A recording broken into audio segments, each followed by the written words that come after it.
Assalamualaikum warahmatullahi wabarakatuh.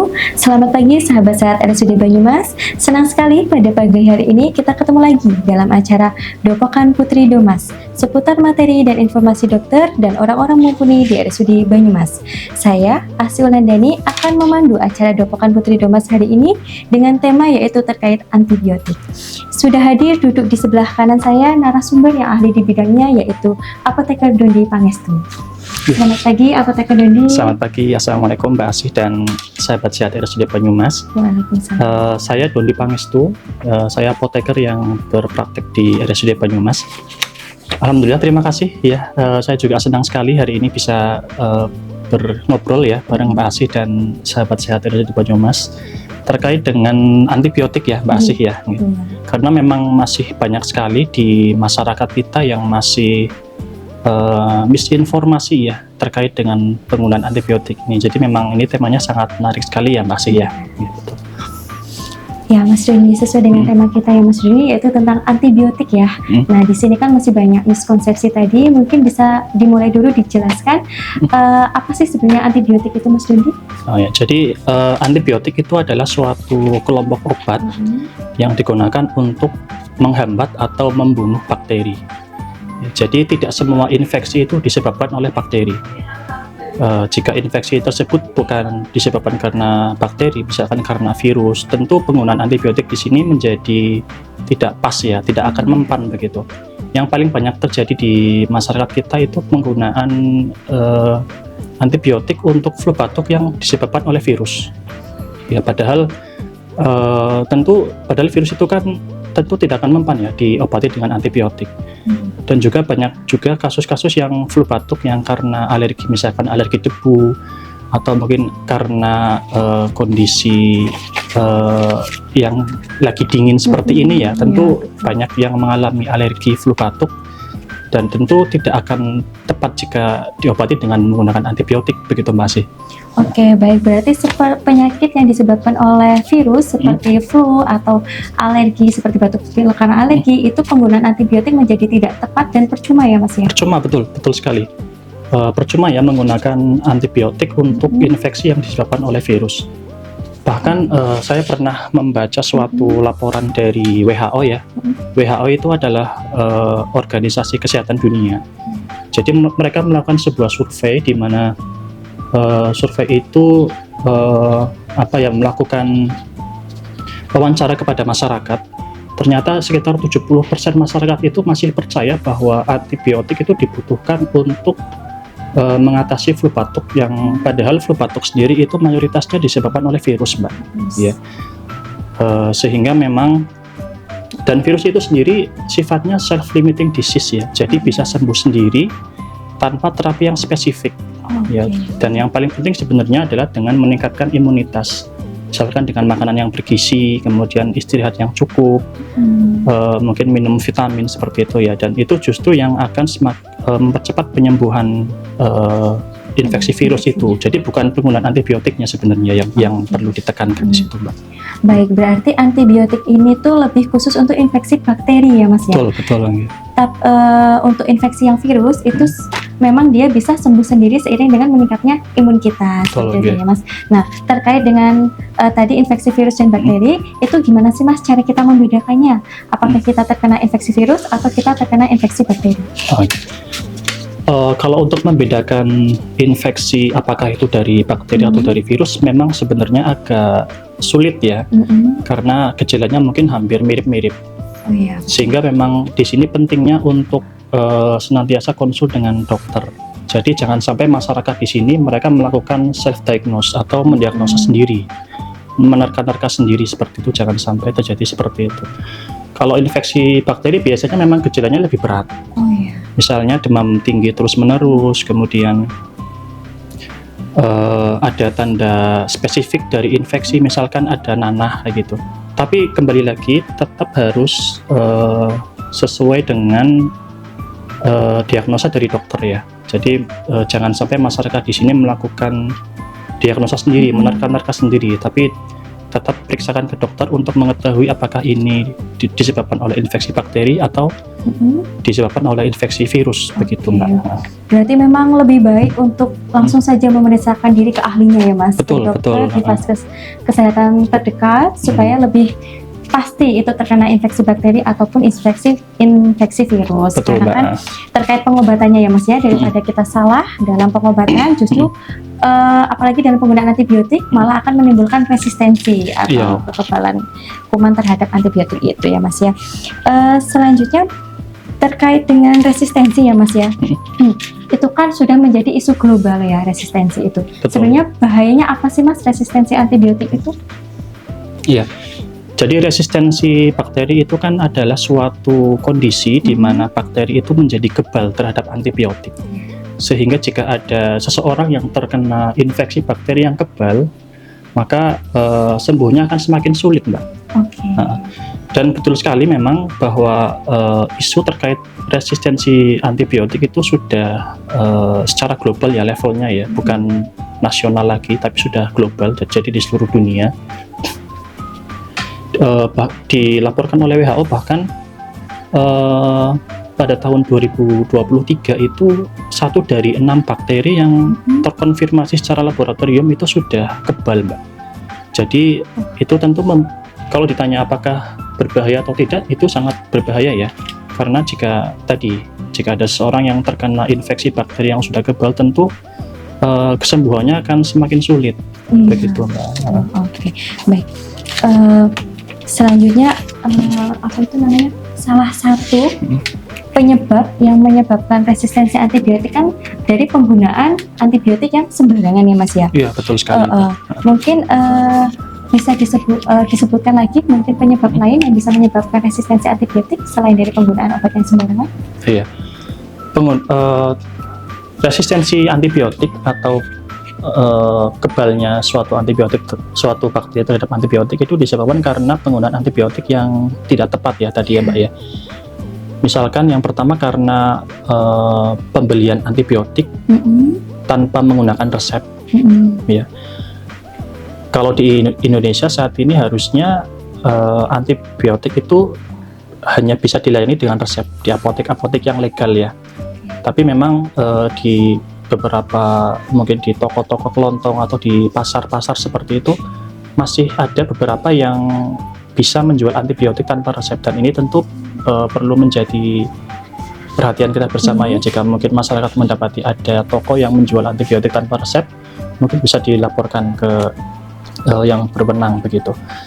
Tadi yang pertama karena penggunaan antibiotik tanpa resep, dan yang kedua mungkin penyebab resistensi adalah bisa karena penggunaan antibiotik yang tidak sesuai dengan aturannya. Misalkan dari dokter sudah menginstruksikan untuk diminumnya 2 kali sehari atau 3 kali sehari, tapi kemudian pasien tersebut tidak sesuai dengan aturan dari dokter, maka ini juga memberikan peran yang signifikan terhadap terjadinya resistensi antibiotik.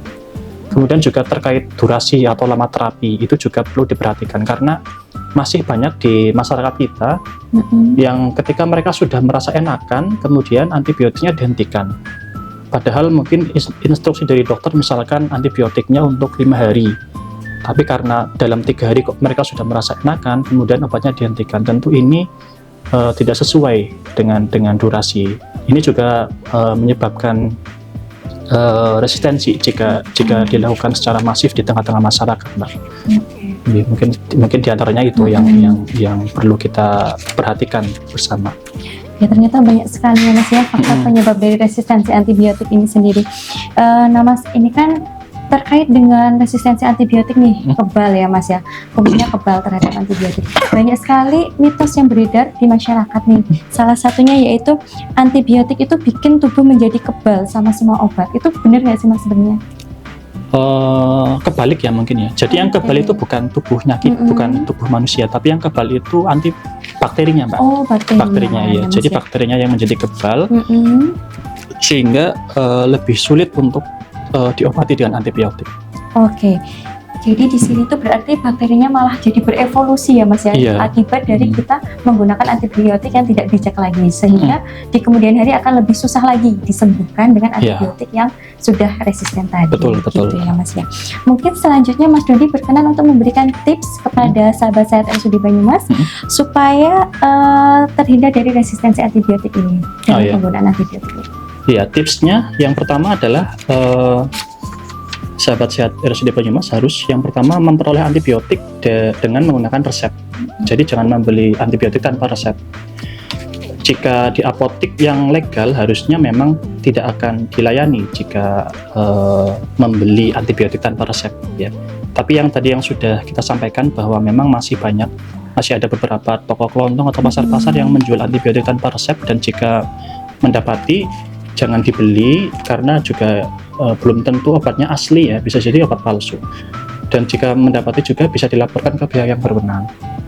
Kemudian yang kedua tadi terkait aturan minum harus sesuai supaya tidak terjadi resistensi. Misalkan 1 kali sehari, 2 kali sehari, 3 kali sehari seperti itu. Yang ketiga durasi juga perlu diperhatikan, jangan sampai karena sahabat sehat RSUD Banyumas sudah merasa enakan, obatnya dihentikan padahal belum selesai terapinya. Ya, jika obatnya dihentikan sebelum terapinya selesai, nanti bakterinya belum mati ya, bisa dikatakan seperti itu. Jadi baru lemes atau pusing saja tapi obatnya dihentikan, akhirnya bakterinya belum mati dan malah berevolusi, bisa menjadi kebal. Jadi tadi ya, yang pertama membeli resep dengan resep, membeli antibiotik dengan resep, aturan dan durasi diperhatikan. Kemudian juga apabila terjadi efek samping, walaupun sebenarnya jarang terjadi ya, itu bisa dilaporkan ke apoteker. Misalkan terjadi mual atau diare atau gatal-gatal seperti itu, bisa dilaporkan ke apoteker atau langsung datang ke fasilitas kesehatan terdekat begitu. Baik.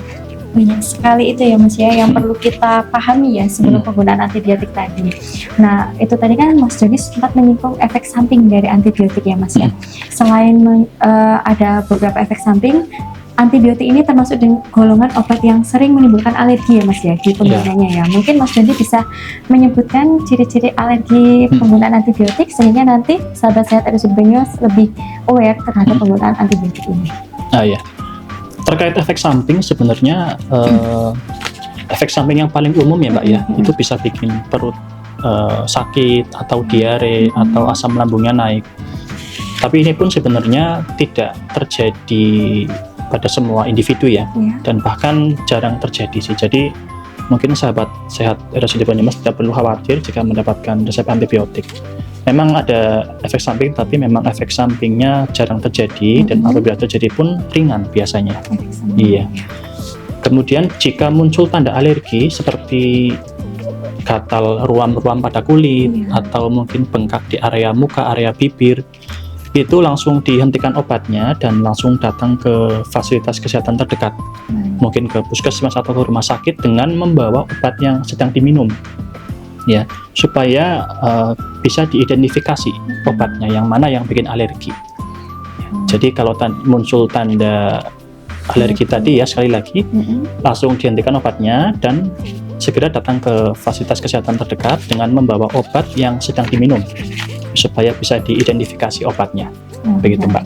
Oke, baik, luar biasa sekali informasi terkait penggunaan antibiotik yang diberikan oleh Mas Dodi. Kemudian di era digital seperti sekarang ini ya Mas ya, tentu kita mendapatkan suatu barang atau obat itu menjadi semakin mudah, bisa kita dapatkan dari online mungkin ya Mas. Nah untuk antibiotik ini sendiri Mas, apakah bisa kita mendapatkannya secara online tanpa resep dokter? Tidak bisa, tidak boleh, dan itu juga ilegal ya. Artinya tidak boleh peredaran obat antibiotik terutama secara online tanpa resep ya, tanpa resep ya, tanpa resep tidak boleh. Dan antibiotik itu termasuk obat keras ya. Oke. Ya, betul. memang harus pakai resep dokter ya pakai Mas ya. resep. Jadi memang sebaiknya kita berobat dulu ke dokter supaya bisa dilihat apakah benar penyakitnya karena bakteri, baru nanti memperoleh resep dan memperoleh antibiotik secara aman. Iya, Gitu betul. ya. Oke. Lalu ada lagi nih Mas, beredar informasi ya di tengah kalangan masyarakat bahwa antibiotik ini dapat menyebabkan susah hamil. Itu mitos atau fakta? Mas? Itu mitos ya. Mitos. Tidak ada bukti ilmiah yang mendukung bahwa penggunaan antibiotik itu menyebabkan susah hamil gitu. Oke. Ya, belum ada bukti ilmiahnya, jadi bisa saya pastikan itu informasi yang mitos lah. Oke, Mitos. jadi nggak perlu khawatir ya Mas Tidak ya perlu bagi khawatir, ibu-ibu yang mungkin nanti mendapatkan antibiotik. Yang penting cara mendapatkannya harus dengan legal ya Mas ya, Iya, menggunakan dari pemeriksaan dokter dan juga mendapatkan resep. Betul. Ini lagi nih Mas, ada pertanyaan terkait penggunaan antibiotik pada anak-anak. Apa boleh anak-anak itu pakai antibiotik tapi dosisnya tuh diparuh dari antibiotik biasa yang punya dewasa kayak gitu? Oh, sebaiknya jangan ya, karena kalau pada anak itu biasanya perhitungan dosisnya menggunakan berat badan seringnya. Iya. Jadi tidak bisa dengan cara diparo ya dari dosis dewasa ya, karena harus diperhitungkan dosisnya berdasarkan berat badan dan itu harus dikonsulkan dengan dokter ya, dan dipantau oleh apoteker juga. Berarti kembali lagi ya Mas ya, untuk penggunaan antibiotik ini memang sangat-sangat ketat ya Mas ya, terutama untuk anak-anak itu harus dari pemeriksaan dokter, dihitung dulu berat badannya untuk menentukan dosisnya. Betul. Dan juga dipantau oleh apoteker dalam penggunaannya ya Mas ya. Nah ini masih terkait dengan anak-anak nih Mas. Biasanya kan anak-anak itu minum obat harus dengan yang ini ya, susah gitu ya Mas ya. Itu boleh nggak sih antibiotik itu minum obatnya dicampur dengan susu Mas? Oh iya, ini juga sering banyak ditanyakan ya. Nah, kalau minum antibiotik dengan susu tergantung jenisnya Mbak sebenarnya. Memang ada jenis antibiotik yang tidak boleh diminum dengan susu karena bisa berikatan dan kemudian penyerapan antibiotiknya terganggu seperti itu. Tapi berarti kembali lagi ke ini, ditanyakan ke apotekernya. Jadi ketika masyarakat atau sahabat sehat RSUD Banyumas mendapatkan obat yang ada antibiotiknya, bisa langsung ditanyakan ke apotekernya apakah ini boleh diminum dengan susu atau tidak, karena memang ada sih yang tidak boleh dengan susu, betul. Ada yang tidak boleh. Jadi ditanyakan ke apotekernya. Oke, ditanyakan dulu ke apotekernya terkait penggunaan antibiotik ini boleh atau enggak gitu ya Mas ya. Oke, mungkin yang terakhir Mas, ada pesan yang mungkin pesan penting yang disampaikan kepada sahabat sehat RSUD Banyumas terkait penggunaan antibiotik? Oh iya, pesan pentingnya ya mungkin antibiotik ini adalah senjata pamungkas kita untuk melawan infeksi bakteri ya. Jadi jangan sampai senjata kita ini menjadi tumpul karena penggunaan antibiotik yang tidak bijak. Penggunaan antibiotik yang bijak ini tidak hanya menyelamatkan diri kita sendiri, tapi juga menyelamatkan keluarga kita dan anak keturunan kita di masa yang akan datang. Begitu mungkin Mbak pesan-pesannya. Baik sahabat sehat RSUD Banyumas, luar biasa sekali materi yang telah disampaikan oleh narasumber kita, yaitu apoteker Dondi Pangestu dari instalasi farmasi RSUD Banyumas. Nah, intinya antibiotik itu merupakan pedang bermata dua. Di satu sisi bisa menyelamatkan dan menyembuhkan kita dari penyakit, namun di sisi lain dapat membahayakan kita, yaitu terkait dengan resistensi antibiotik. Jadi ingat selalu gunakan antibiotik dengan bijak sesuai dengan resep dokter dan gunakan sesuai dengan durasi dan juga dosis yang telah ditentukan. Oke, terima kasih apoteker Dondi terima kasih juga Mbak Asy dan ilmu yang telah diberikan. Apresiasi juga untuk sahabat sehat RSUD Banyumas yang telah senantiasa dan terus bersemangat dalam menggali informasi kesehatan melalui Dopokan Putri Domas. Oke, terima kasih kepada sahabat sehat RSUD Banyumas dimanapun berada. Mari selalu ikuti acara ini di lain waktu dengan narasumber dan materi yang berbeda. Jika sahabat sehat RSUD Banyumas ingin memberikan usulan terkait tema, judul, atau isi materi dan informasi Dopokan Putri Domas di acara yang akan datang, silahkan tulis di kolom chat dan jangan lupa like, share, dan subscribe. Baiklah, saya Asy Landani, mohon izin undur diri. Wassalamualaikum warahmatullahi wabarakatuh. Waalaikumsalam.